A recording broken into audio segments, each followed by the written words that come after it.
Նիկոլ Փաշինյան, համեցեք։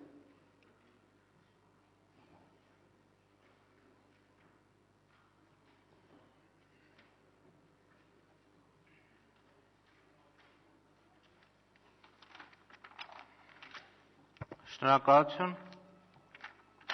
տիկնայք և պարոնայք, ինչ է իրանից ներկայացնում որևէ երկրի կամ կոնկրետ Հայաստանի Հանրապետության բյուջեի կատարողականը, այսինքն ինչպիսին պետք է այն լիներ։ Ըստ էության այն պետք է ներկայացներ ամբողջական տեղեկատվություն, թե ինչ է կատարվել հաշվետու ժամանակաշրջանում տվյալ երկրի հետ բոլոր իմաստներով։ Արդյոք այդպիսին է փաստաթուղթը, որ հիմա մենք քննարկում ենք։ Ցավոք սրտի, մեզ ներկայացված է մի փաստաթուղթ ոչ թե 2012 թվականին Հայաստանում տեղի ունեցած պրոցեսների մասին, այդ թվում տնտեսական, այլ մի փաստաթուղթ կառավարության աննախադեպ, անվերջանալի հաջողությունների շարքի մասին։ Խոսվեց արդեն քննարկումների ժամանակ և կասկածի տակ առնվեց շատ արդարացիորեն տնտեսական աճի վերաբերվող ցուցանիշը, մի քանի այլ ցուցանիշներ, բայց ես ուզում եմ հավաստիացնել, որ դրանք ընդամենը ծաղիկներն են այս փաստաթղթի։ Մեջբերեմ, բյուջեի կատարողականում գրված է բառացիորեն հետևյալը. Սեփական արբանյակի թողարկման և այն Հայաստանին հատկացված գեոստացիոնար ուղեծրում տեղակայելու նպատակով 2012 թվականին ՀՀ տրանսպորտի և կապի նախարարության համակարգում ստեղծվել է Արմկոսմոս փակ բաժնետիրական ընկերությունը։ Ինչպես արդեն հասցրիք կռահել, Հայաստանի Հանրապետությունը միանգամայն լեգիտիմ կարգով տեղ է զբաղեցրել մոլորակի տիեզերական պետությունների շարքում և սրանում որևէ չափազանցություն չկա։ Մեջբերում եմ կրկին բյուջեի կատարողականին։ 2012 թվականի դեկտեմբերի 19-ին ՄԱԿ-ի Գլխավոր ասամբլեայի լիագումար նիստում Հայաստանը կոնսենսուսով ընտրվել է ՄԱԿ-ի բաց տիեզերքի օգտագործման կոմիտեի լիիրավ անդամ։ Սա գրված է մեր բյուջեի կատարողականում։ Եվ եթե հաշվի առնենք, որ Սփյուռքի նախարարը առաջին հայաստանցի տիեզերագնացի հարցը դեռևս 2011 թվականին էր լուծել, հասկանալի է, որ տիեզերքը նվաճած գերտերությունները հասկացան, որ իդեմս Հայաստանի հրապարակ է իջնում լրջագույն մրցակից իրենց համար։ Բայց սա ամենը չէ, հարգելի գործընկերներ։ Կառավարությունը ուրեմն խոստանում է, որ Հայաստանի Հանրապետությունում ավտոբուսների արտադրություն իրականացնել։ Այս մարդիկ չեն կարողանում ավտոբուս ներկրեն, որ իրենց մայրաքաղաքի բնակիչներին նորմալ արժանապատիվ տրանսպորտով ապահովեն։ Միանգամից որոշել են սկսել ավտոբուսների արտադրությունից։ Դեռ պետք է շնորհակալություն հայտնել, որ բյուջեի կատարողականում չեն գրել, որ միանգամից տիեզերանավերի սերիական արտադրություն են սկսելու։ Այսպիսի մեջբերումներ կարելի է բազմաթիվ անել բյուջեի կատարողական կոչվող փաստաթղթի։ Բայց ցավալին, պարոն Սարգսյան, գիտեք ինչն է, որ փաստորեն ստացվում է, որ դուք ձեր կառավարությունը անհրաժեշտ հետևություններ չեք արել Դիլիջանը տարածաշրջանային ֆինանսական կենտրոն դարձնելու, Ջերմուկը զբոսաշրջային միջազգային կենտրոն դարձնելու, Գյումրին տեխնոպարկ դարձնելու ծրագրերի ձախողումից,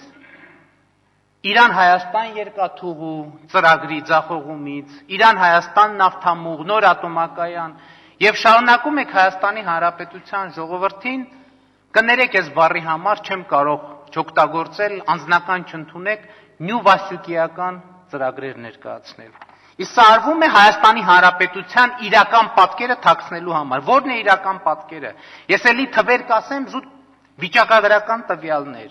պաշտոնական վիճակագրական տվյալներ։ 2012-13 ուսումնական տարվա ընթացքում Հայաստանում աշակերտների թիվը դպրոցների նվազել է 18062-ով։ Ընդ որում, Էլի պաշտոնական տվյալներով 2011-12 թվականին Հայաստանից գնացել է 5081 աշակերտ, իսկ 2012-13 թվականին 4787 աշակերտ մեկնել են Հայաստանից։ Եթե ուզում եք իմանալ սա ինչ թիվ է, սա նույնն է, թե մոտավորապես մի օր արթնանանք եւ տեսնենք, որ Վայոց ձորի մարզում եւ Սիսիանի տարածաշրջանում որևէ աշակերտ Սիսիանի տարածաշրջանի մի զգալի մասին ոչ մի աշակերտ չի մնացել։ Էլի այսպիսի բազմաթիվ տվյալներ, ծնելիության մասին բյուջեի կատարողականում խոսք չկա։ Մինչդեռ 2012 թվականին 11-ի համեմատությամբ 1007-ով ծնունդները պակասել են։ Օրական միջինը մոտավորապես 3 ծնունդ է պակասել։ Զբոսաշրջիկները պակասել են ավելի քան 150,000-ով։ Ինքնասպանությունները աճել են,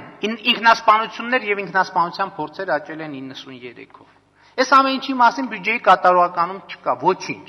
Փոխարենը մենք իմանում ենք, որ կառավարությունը հաշվետու ժամանակաշրջանում ընդունել է հայեցակարգեր, ռազմավարություններ, պլատֆորմներ, եւ որ ամենազավեշտականն են, պարոն Արզումանյանին հարցին ի պատասխան մենք իմացանք, որ կառավարությանն առընթեր 2 շաբաթ առաջ էր հարցու պատասխան, խորհուրդները չեն գործում։ Բայց փոխարենը հաշվետու ժամանակաշրջանում կառավարությունում վարչապետին կից ձևավորվել են խորհուրդներ։ Եվ ամենազավեշտականը գիտեք որն է, որ այդ խորհուրդներից մեկը կոչվում է ոսկեգործության, ժամագործության եւ ադամանդագործության ոլորտային խորհուրդներ։ Սա զավեշտական է արդեն իսկ հայտնի օֆշորային սկանդալի ֆոնին, որովհետեւ այդ սկանդալը ծագել էր հենց հերթական ադամանդագործությունը զարգացնելու մի այսպիսի դարակազմիկ ծրագրի ֆոնին, երբ որ Տիգրան Սարգսյանը կառավարության ներկայացուցիչները հայ գործարարներին էին ներկայացնում իբր ադամանդագործության ոլորտում մեծ հնարավորություններ ունեցող մի մարդու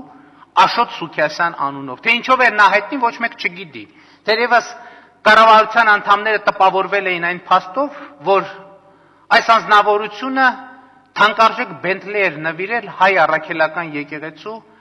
Արարատյան հայրապետական թեմի առաջնորդ Նավասարդ arczepiskopos Կճոյանին։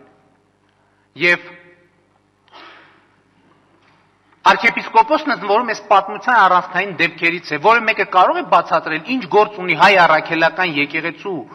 Արարատյան հայրապետական թեմի առաջնորդական տեղապահ Նավասարդ arczepiskopos Կճոյանը ադամանդագործությունը զարգացնելու հետ կապված կառավարական խորհրդակցությունների եւ ծրագրերի հետ։ Եվ մամուլում հայտնված տեղեկությունների համաձայն հենց Տիգրան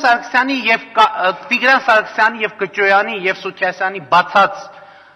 ընկերությանը պատկանող հաշվի վրա է նստել $10 միլիոն բանկը Ամերիա բանկի, որն ի դեպ կապ ունի այս Դիլիջանի քվեարկված ծրագրի հետ։ Ես դրան կանդրադառնամ համապատասխան տեղում։ Եվ այդ գումարները փոշիացել են։ Երեք երբ այս հարցիկապակցությամբ հարց տվեցի, Դավիթ Սարգսյանը այնպիսի պատասխան տվեց, անկեղծ ասած, սրտներիցս մի քար ընկավ։ Շունչ քաշեցինք, որովհետև պատասխանը շատ համոզիչ էր։ Դավիթ Սարգսյանը ասեց դրանք հերյուրանքներ են։ Հավատում ենք, իհարկե հավատում ենք, որովհետև եթե հերյուրանք չլիներ, կառավարության անդամները Տիգրան Սարգսյանի գլխավորությամբ կասեին այո ճիշտ է $10 միլիոն գցել ենք հայաստանյան գործարարին եւ գործարարներին։ Նման պրակտիկա մենք արդեն ունենք։ Հիշում եք Սերժ Սարգսյանը ասեց, որ գազի գնի թանկացման մասին խոսակցությունները հերյուրանքներ են։ 2 ամիս հետո բոլորս համոզվեցին, որ հերյուրանք են, չկար տենց բան։ Ասում են հայ հայրենությունը ահազանգում էր, ասում էր, գիտեք ինչ, այդ մարդուն, որ պահում եք Սյունիքի մարզպետի կարգավիճակով, դոշից մեդալներ եք կախում, այդ մարդը չարիք է։ Ասում էին հերյուրանք է, համոզվեցինք, որ հերյուրանք է։ Ասում էին, որ Նևսես Նազարյանը գեներալական պագոնների տակ բիզնես է անում։ Ասում էին հերյուրանք է, համոզվեցինք հերյուրանք է։ Այսօր մամուլում իդեպ լուր կա, թե ինչպես են օդանավակայանում դիմավորում Նևսես Նազարյանի որդուն։ Հերթական հերյուրանքն է, կարդացեք եւ ծանոթացեք։ Ասում են Գագիկ Խաչատրյանը Պետեկամուտների կոմիտեի նախագահի համար Պետեկամուտների կոմիտեն բիզնեսի տանիք է, ասում են հերյուրանք է։ Պարզվեց, որ հերյուրանք է։ Գագիկ Խաչատրյանը ոչ մի բիզնես չունի։ ոչ մի բիզնես, բոլոր բիզնեսները նրա որդունն են, եղբորը, եղբոր որդունը, հորեղբոր, բոլորը միլիոնատերեր են, բոլորը արդար ձևով դարձել են միլիոնատեր։ Տիկնակ եւ պարոնակ, ես դեմ եմ քվեարկելու բյուջեի կատարողականին, որովհետեւ ի դժբախտություն ոմանց կարողանում եմ տարբերակել հերյուրանքը իրականությունից։ Շնորհակալություն։